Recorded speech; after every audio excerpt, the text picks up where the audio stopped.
Hey you guys, in this video we're going to talk about the different markers that we've been using recently in our art lessons. We've been getting a lot of questions about what markers we use, so I thought it would be fun to tell you more about them. We've been using 3 different brands, Copic or Copic.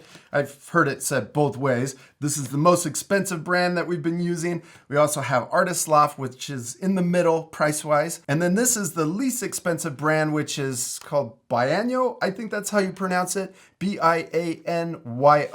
All 3 of these brands you can purchase on Amazon. We'll leave a link below this video to our Amazon store. That link is amazon.com/shop/artforkidshub. That's a list, a collection of all of the art supplies that we love using and the ones that we use the most. I do want to mention that we aren't sponsored by any of these brands, but I do love using them. We do receive a small commission from purchases made on our Amazon store. So thank you very much for your support. Now let's talk about these 3 different markers. Now Copic markers are the most popular out of these 3 brands. I think the greatest benefit for this brand is that you can actually remove the tip and refill them. So you're not purchasing the whole marker over again, you can just buy the refill. Personally, I'm not gonna be refilling my markers, so I haven't purchased any new Copic markers. Now also, all 3 of these brands are alcohol-based, which means they're fun to use. They go down on the paper, nice and smooth, and they're super juicy.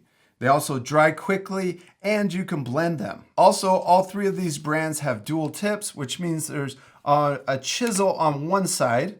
So this is great for adding a lot of color and filling in a big space on your paper. The other side of the marker is a brush tip for Copic and also Artist Loft. On this cheaper brand, the second tip is just a fine tip, which I actually prefer, but that's just a personal preference. A lot of people like the brush tip so that it feels more like painting. All 3 of these markers are great. I personally love the cheaper brand simply because it's less expensive.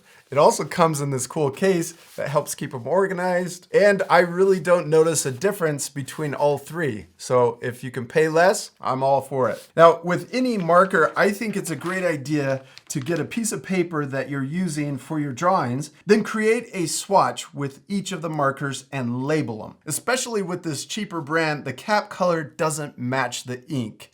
In fact, some of the markers are shockingly completely different. The other thing that's weird about this brand is that they do have names to the colors, but they're really small on this little label. So this one is called Praline. It's really small, it's right there. And the only other way to tell what marker it is by this number. So I used the number on the swatch. With Artist Loft, I created this page and I actually used the name here, and that's because the name of the color is on the cap. The last thing I would recommend if you're using markers to color with is investing in a pad of marker paper. This is a little more expensive, but it saves your markers. The markers don't soak into the paper as much as they do with printer paper or copy paper. When we were first using markers, we were coloring on regular printer paper and we had to stack the paper up because it soaked through so much.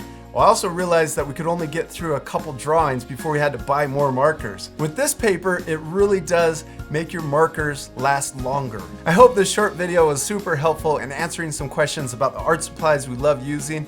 Be sure to check out our Amazon art supply store.